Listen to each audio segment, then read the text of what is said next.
Mayor Hall, we have 3 public speakers this evening, all 3 speaking regarding high-speed rail. The first one is Michael Kennedy.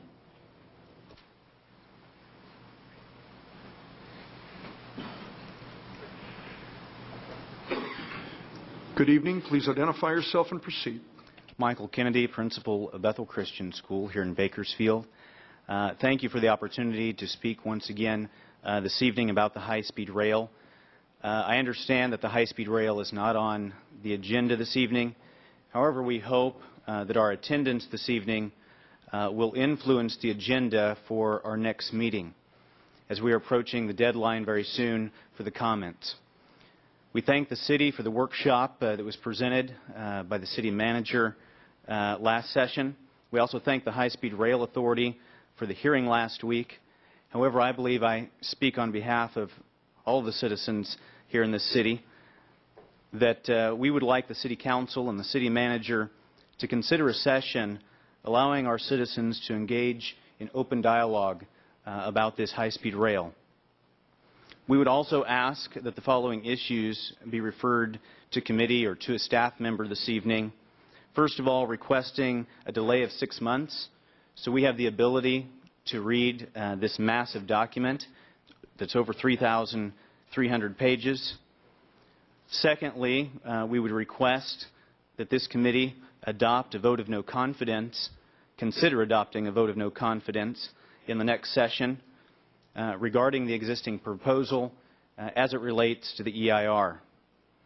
We would also further request that we consider taking this high-speed rail to the outskirts of our town and doing whatever it takes to get that done. I ask that you would consider these items tonight, and once again, I thank you for your time and I thank you for your consideration. Madam Clerk, please call the next public speaker. Jeff Taylor.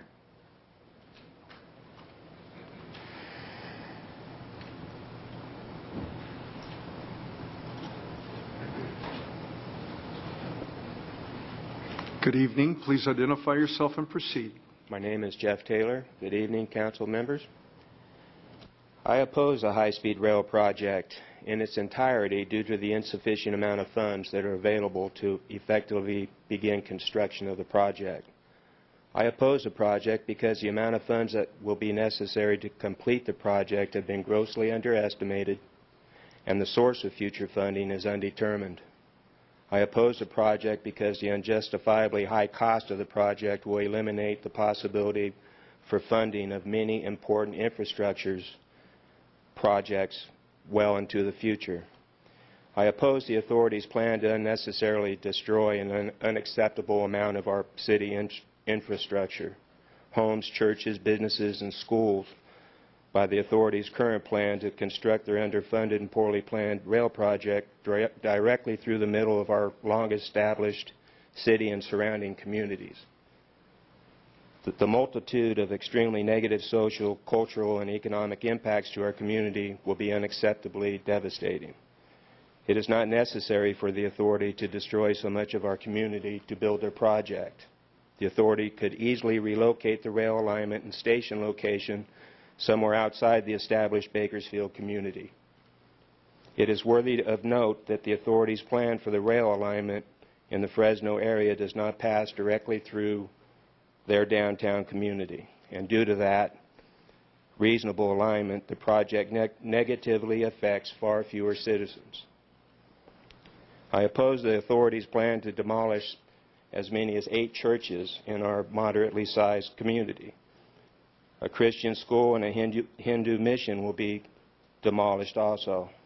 I believe that our citizens' religious freedoms that are guaranteed by the Constitution of the United States will be violated by such government overhandedness.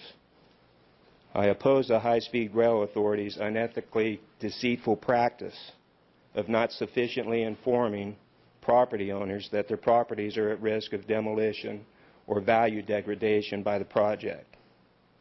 Local governments notify citizens of proposed zone change excuse me, and conditional use permits to sufficiently inform the citizens where the zone change or CUP properties are located in relationship to the citizens' properties. Proper notification was not given to the negatively affected citizens of the state, and that has effectively shut us out of the process. The federally managed high-speed rail project has exempted itself from our California Environmental Quality Act standards, and the authority has ignored our California environmental standards as it drafted the project's EIR, EIS documents. The authority's 3,300-page EIR, EIS document is too voluminous, technically difficult, and confusing for citizens to review and effectively respond to.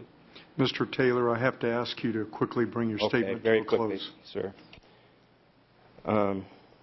So I believe that the review period should be extended as much as 6 months to give us a chance to adequately read the document and understand it, to make comments. And I, too, would like to propose a vote of no confidence of the High-Speed Rail Authority's management, planning, and EIR document preparation. Many other governments have done so, and your vote of no confidence will make an important statement of support for your community citizens' best served interests. Thank you very much. Madam Clerk, please call the next public speaker. Anjali Mehta, MD.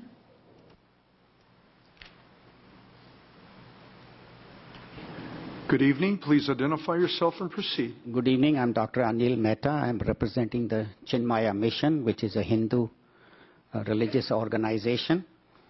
Honorable Mayor and City Council members, some of the points may be repeated from what the other speakers have said. But first of all, we do not have the funds. They only have $6 billion from the federal government. The rest, they want the state of California to go out and borrow. I have given to the City Council, honorable members, the study from Stanford and other prominent economists, which says the cost right now is $66 billion. And by the time they finish building in 2020, it will be $100 billion. And if you add the interest, the cost will be $200 billion. The location is bad. It affects a lot of homes, churches. I shall not repeat that. A lot of the city property itself is being taken over, and the city is going to have to find a new place to build it. The announcement they sent was deliberately deceiving, underhanded, misleading. They did not tell us that our church was being taken. It was in legal language. All they said was that we have some information about the high-speed rail and go to the website. The Shafter facility they are talking about is just a carrot they are dangling. If the rail is built and if the repair facility will be built, it will be built in Jim Costa's district in Fresno. We are not going to get it. They are just doing that to make us believe that if we do not oppose it, we might get some little carrot. Their attitude is very overbearing. The way they have approached us, the way they have approached the local government, I feel that we need to stand up and oppose it. The EIR that I have not had much time to study, it's actually 30,000 pages. It's not 3,000. And 30,000 pages to read in 60 days, we'll have to read 500 pages a day, and it is in engineering language which a layman cannot understand. We need 6 month time to review it. As from the preliminary studies, the EIR is very wrong. It is very inadequate. It does not address the east side at all. The east side at all.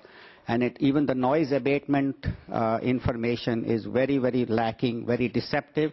And the city staff also can support that. So once again, we would request the City Council to give us 6 months to review the EIR. We'd like to have our legal counsel review it, and we'd like to have some experts review it so we can respond appropriately. We are submitting our opposition and in writing what we are doing. I have sent to the city, honorable city members, no confidence motions from 4 cities. I'm sure you have had a chance to review them. They have come from Gilroy, from Menlo Park, from Palo Alto, and from the city of Orange. And they have said very clearly they do not want the rail. So I request the City Council to consider that in their next meeting where we can bring this up. And as others have said, maybe picking a different location may be beneficial. Thank you very much for your attention. Councilmember Hanson. Thank you, gentlemen. Ellen, should this be referred to committee, this issue that these gentlemen brought up tonight? And I wasn't at the last meeting, the last council meeting, so I missed your comments, but what direction do we need to go? Councilmember Hanson, in the end, it's council discretion. A very brief status report at the last meeting. Staff presented its preliminary findings on the review of the draft DIR. Those findings were substantial in nature and showed serious concerns. We're in the process of finalizing those comments. The city has requested a 30-day extension of time, as has Congressman McCarthy, the County of Kern, and others, for further review of their document. Our request for the extension of time has not been responded to at this point. On the current schedule, by the 13th of October, our comments are due to high-speed rail. And they will be further refinements on the preliminary information that Mr. Eggert gave last meeting. It is purely discretionary on the part of council whether you wish to refer the specific subjects mentioned tonight to committee or not. But that's the background. Okay. Maybe I'm missing the point, but it seems as if the high-speed rail people are a world of their own. I mean, what the city says and does, I mean, bottom line, it really doesn't matter, does it? I mean, it could have some influence, but we don't have a hammer. To date, I would have to agree with your statement. An optimist might remain hopeful that in the future that would change, but I would say that's an accurate summary of the past. I'm puzzled. I wonder if any other council member has a comment. Am I the Lone Ranger? Okay. Thank you. Councilmember Benham. Excuse me. Councilmember Salas. I hope if I turn on the mic. Under the current proposal, is there an opportunity for all the comments that we're receiving here to be sent on to the High-Speed Rail Authority? Yes, Mr. Eggert is aggregating. We've had some calls, some emails, some other forms of contact, and Mr. Eggert is in charge of assembling our comments. And we can add this to that list of comments. Okay. Yeah, I'd like to see that done if we could add the comments. Thank you. Madam Clerk, next item.